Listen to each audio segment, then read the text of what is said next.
Good evening and welcome to the show AFCON Updates. It's just that show where we get to update you about everything that is happening with the African Cup of Nations that is being played in Morocco right now. And of course, I'm sure as a Nigerian, you are very, very happy. I am happy, and I have another happy somebody in the studio that I'll introduce to you later. But for now, I just have to, for a while, just, get to pay some bills by, introducing our sponsors. They have something for us. And when we get to see what they have for us, we'll come back and we'll begin the show proper.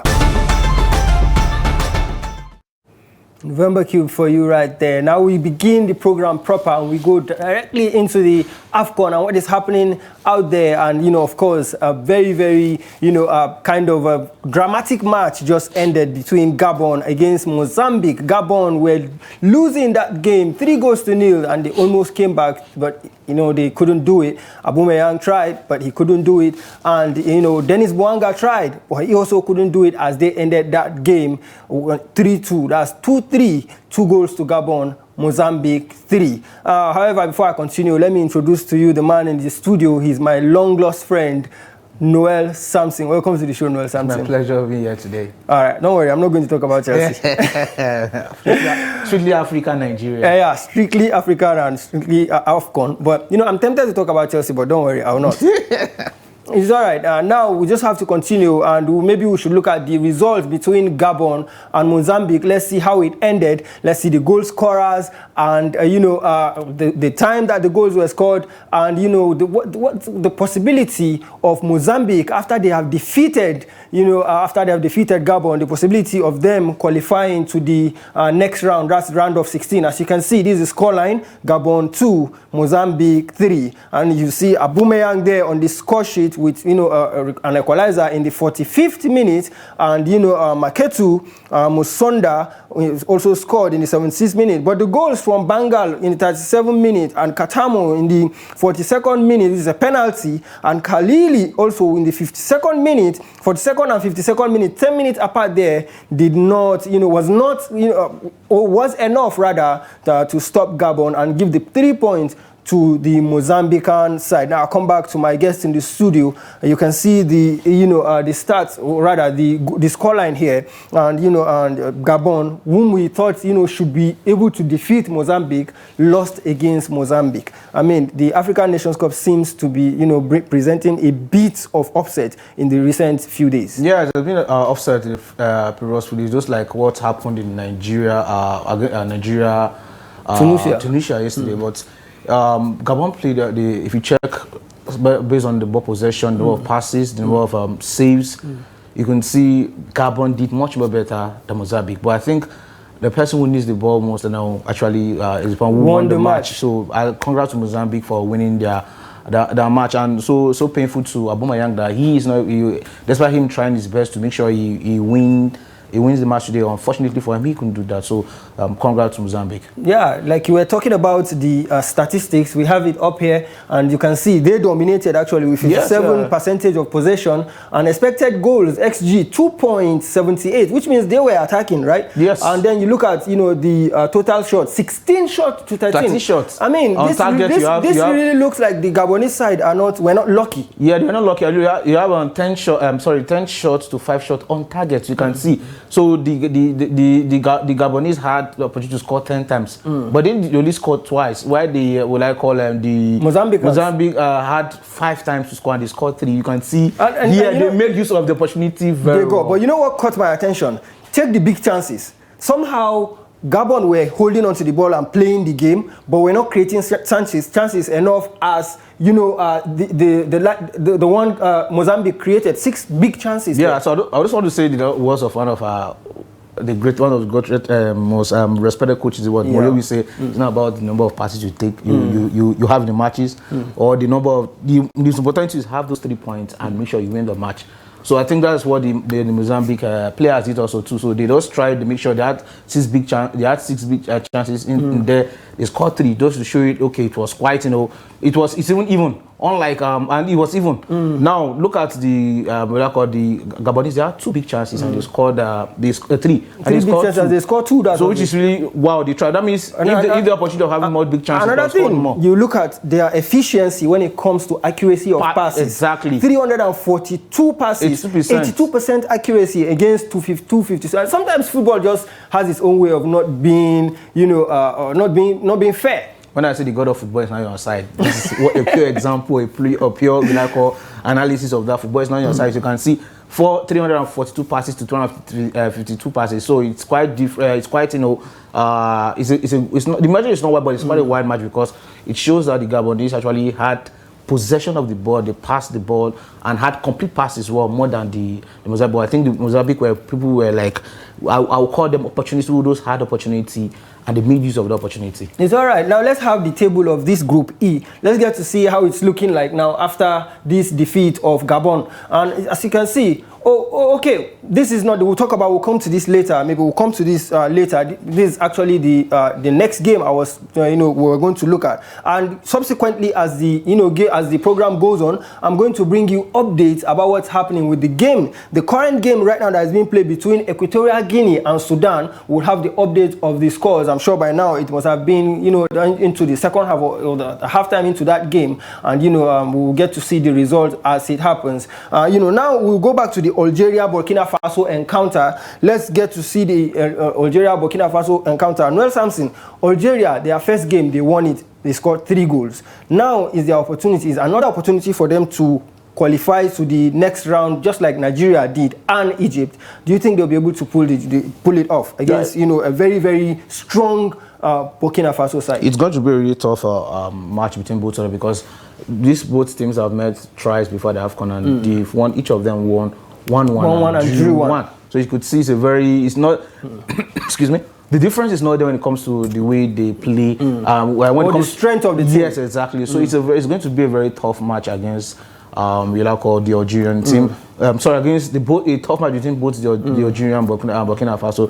Remember in Nigeria we have the likes of Mahrez. And the other side we have Ouattara. You have what I call what is his name also too. Bertrand Traoré also too, and also other great players also too. So it's going to be a very tough match between both teams because I know Algeria wants to qualify for this match. They need to just make sure they have a 3 points to win. Same as also Burkina Faso to need to win this match. Also, so you can see how it's going to be a very tough match, a very tough match. I'm saying because of the statistics from both of them, I'm saying this match might end up being a draw. Yeah, it's possible. Now let's look at like we were talking about the head-to-head. This is it, and this is the most recent head-to-head. With the both sides winning 1-1 match and then 3 draws. You look at a span of just 5 matches there, and you see that their strength is actually almost the same. And if you look at their stars, we have Ouattara and Mahrez. Riyad Mahrez scored 2 goals in the previous match, in the first game, and Ouattara also did very, very well for his side, and he is considered to be the threat. Now, who do you think would have the edge? Because let's not forget, this is not the Mahrez of those days in Man City or Leicester City, right? But he's still good. But while we have the present Ouattara, Dango actually being very active in the Premier League. It's going to be a very tough tie between the two of them. But I think the most successful is going to be Ouattara because if you check him playing for Brentford in England, it's really fantastic. They are going to miss him much more because he's not around. They are going to miss him. So I think Ouattara is going to supersede or play or outshine Mahrez today on the pitch. Don't worry. Don't forget. Don't forget that Ouattara is good, but he does not have the long throw of Coyote. Nobody is going to throw the ball long for him as Coyote used to do in Brentford. They will have. Talking of Coyote, that's why we missed that guy yesterday against Tunisia. But let's just leave that. He has not decided if he's playing for. Let's not digress from the. Let's have the group E table rather of this particular group. Let's see what's happening in the group. As you can see, Algeria is with 3 points, and Burkina Faso also 3 points. They both won their past matches. Now they are meeting and they are facing each other. We will have the result of, Equatorial Guinea subsequently during the show, like I said. And one thing that, is striking in these particular statistics now on this table is the fact that Algeria scored and did not concede. While also Burkina Faso, I think I'm seeing it right now. Burkina Faso conceded while Algeria did not concede. Now, that is an efficient defense we are talking about there for Algeria. They are very tight. And not just Algeria, the North Africans are very, very good when it comes to being compact and being, very, very defensive. We've seen it with their clubs. Now, do you think Ouattara and his, teammates would, do you think they can be able to penetrate this Algerian defense and actually get a goal? Ouattara is a very skillful player, like it or not. So, but I just pray he is in his best. Today be his own main day, because no matter how skillful or how good you are as a footballer, if the day is not your own day, you might, all your old dribble, the passes might never go through. So I pray he's a very skillful player. I think we can pace through the defense of the Algerians. But I just pray today being a day for him that he's going to be successful with those passes and those dribble and the beat on the defenders also too. So if he can do that, I think he can be able to beat out the defense of the Algerian team. And I think the Algerians have not played in this competition so far. They've not played someone as strong as Burkina Faso. You cannot say. Because it's fair to say that to be fair to them, the competition just started. Yes, exactly. So you cannot say because they just played one match and they didn't concede the goal, that means that they have a compact defense. No. So let's just see if they play against Burkina Faso, how they can able to cope with the defense, also with the attacking powers and strength of Burkina Faso. It's all right. But before we continue, we're going to digress a bit and discuss with Nuel Samson about the game between Nigeria and Tunisia, while we wait for the update of the scoreline between Equatorial Guinea and Sudan, just to give you an update of that. Now, Nuel Samson, Nigeria Super Eagles yesterday, 3 goals up, and then at the end of the game, 3-2.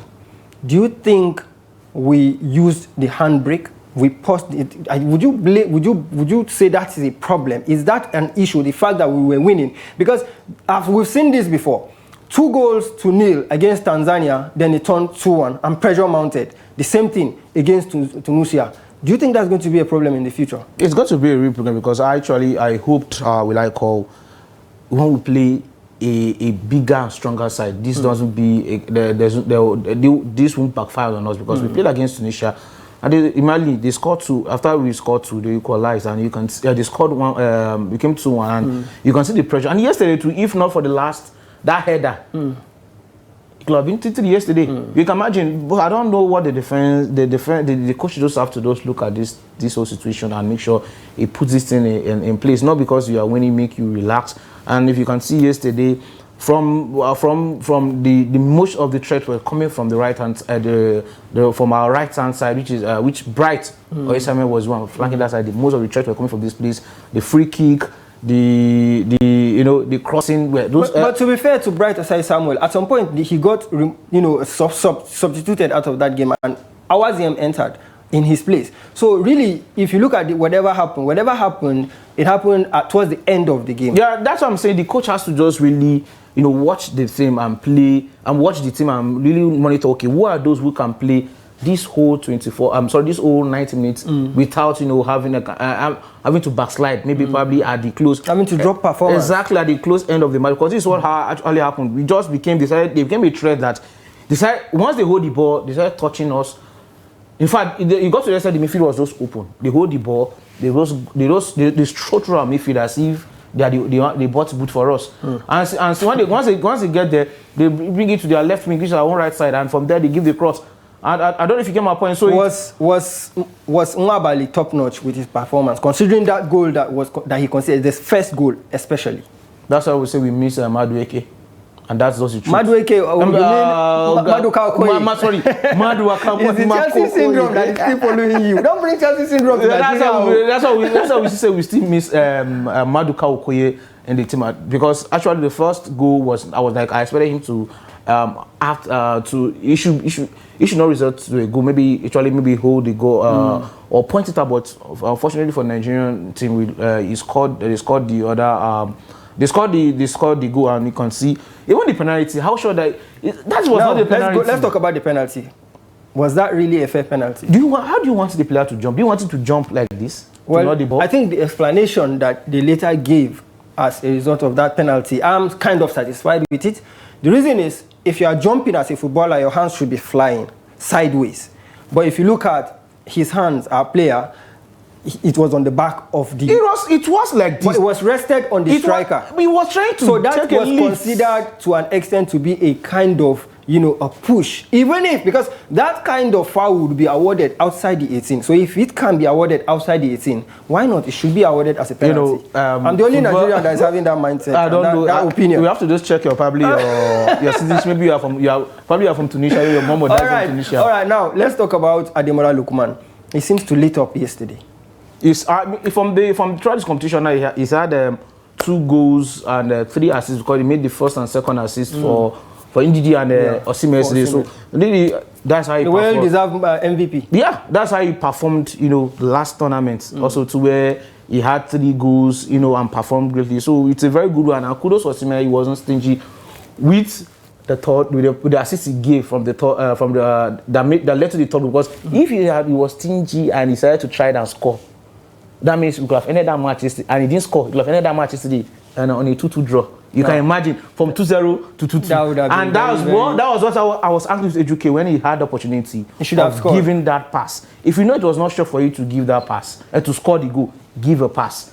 But he tried his best, and it didn't work out. But I just hope the next match we'll be playing again. The next match we'll be playing is just a stone throw. We just really bring other players. Before we drop the updates of the other game, last question.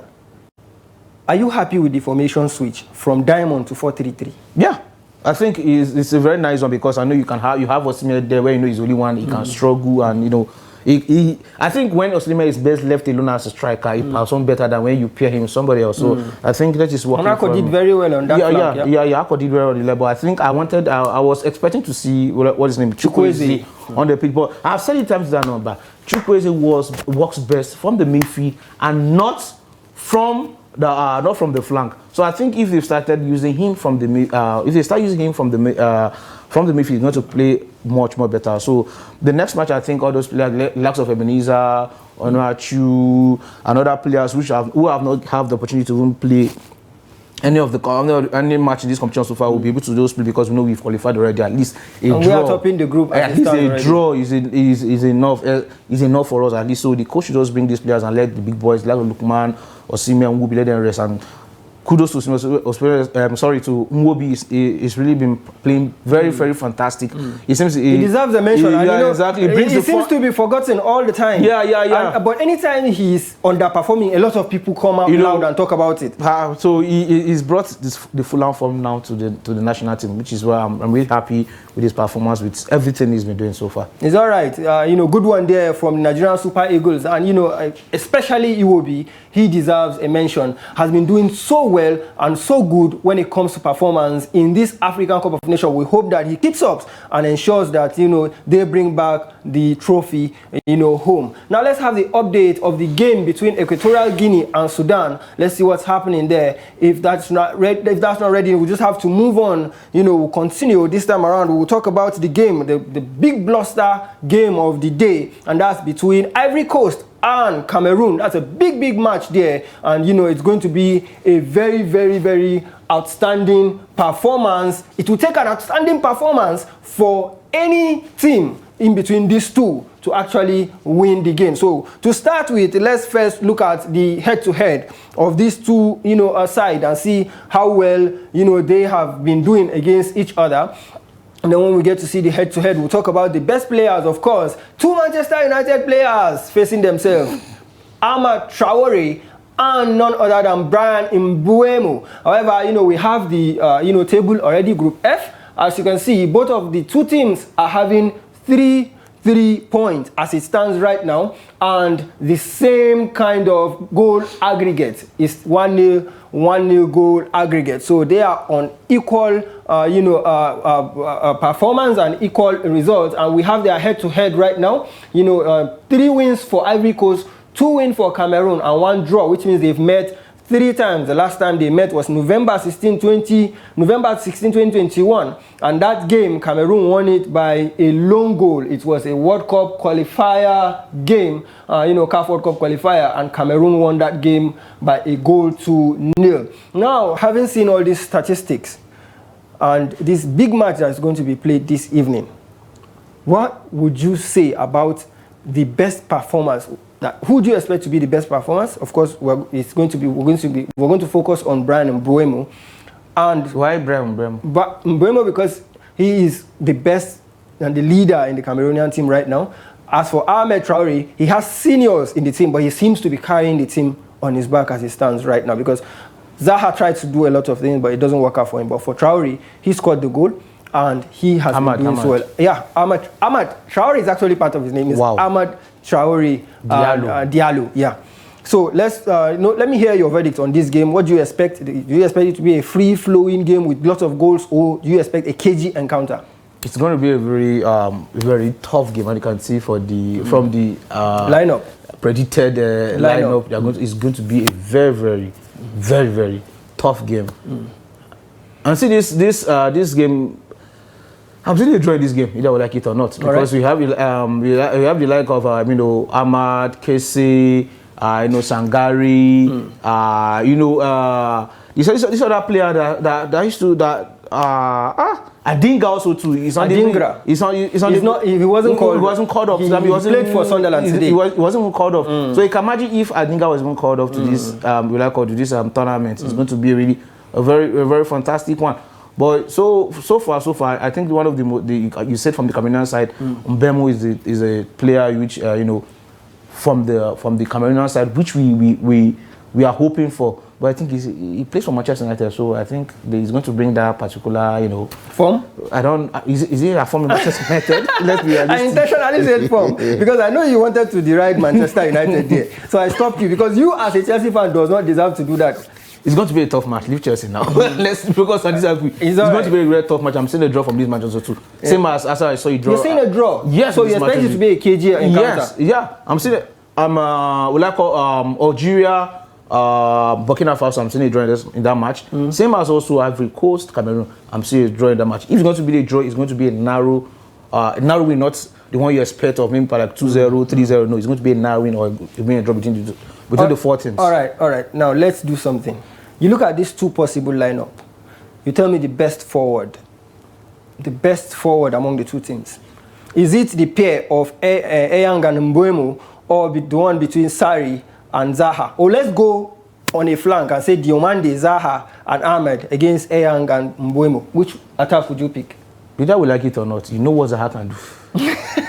That is the truth. You know what Zaha and Ahmad I want you to tell us what Zaha can do. I don't know. It's a fantastic. You know how skillful how good this guy is. I'm seeing them. To me, I think the attack of what I call the Ivorians is much more potent than that of what I call the Cameroonians. Not giving it to you're going to give it to Mbuemo is a very fantastic player. He's going to perform do well, but you cannot compare Zaha and Ahmad. All right, now let's move to the midfield. Sarri, and Frankesi.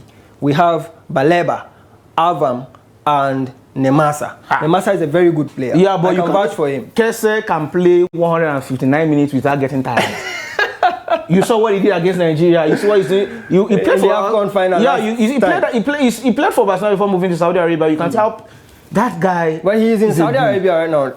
Lots of respect goes to Baleba. He has been one of the best in the English Premier League. Yeah, one of the best because he plays for Brighton. If he's that good, Nemasa has been good in this tournament. To me, I think the team of Sangare, Seri, and Kese will be more potent than that of the Cameroonians midfield. Baleba is a very good player, fantastic player who has been a great form also too. But still, Kese, that guy is a beast. It's all right. Now let's end the show. Let's wrap up the show with your scoreline for the 2 games: the Algeria game, and also the Cameroonian game, the Cameroon Ivory Coast game, and the Algeria game. What will be your scoreline? It's going to be a very tough one. You said draw, but you've not given us, Burkina Faso, Algeria, Cameroon, Ivory Coast. I know it's a difficult one, it's a tough one, but you have 30 seconds, or 20 seconds rather. Algeria, Burkina Faso 1-1. Okay. Ivory Coast, Cameroon, I'm seeing you say 1-1 also too. Draw and draw. Yes. I'll hold you on to it. Okay.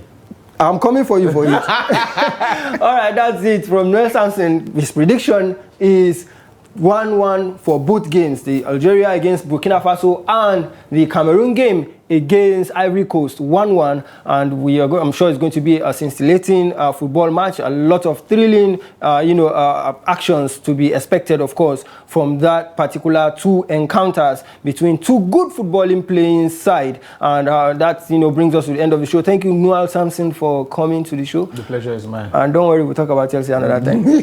All right, that's it from me, Joseph Peter. I will leave you with what our sponsors have for us. My name is Dr. Habib Atondani Fawoshe, Chairman of November Cubes Group. Let's come together as one Nigeria, from the savannas of the north to the coast of the south, our heartbeat as one for the Super Eagles. Let's celebrate our diversity and unite for victory. From all of us at November Cubes Group, we do wish the Super Eagles all the best at the AFCON. Bring them the trophy, guys. Kindly do visit us today and discover a world of luxury, comfort, and tranquility. At November Cubes Group, we're not just building homes, serving meals, or offering hospitality business. We are creating a lifestyle that is perfect for families, professionals, and entrepreneurs. Thank you, and we look forward to welcoming you soon.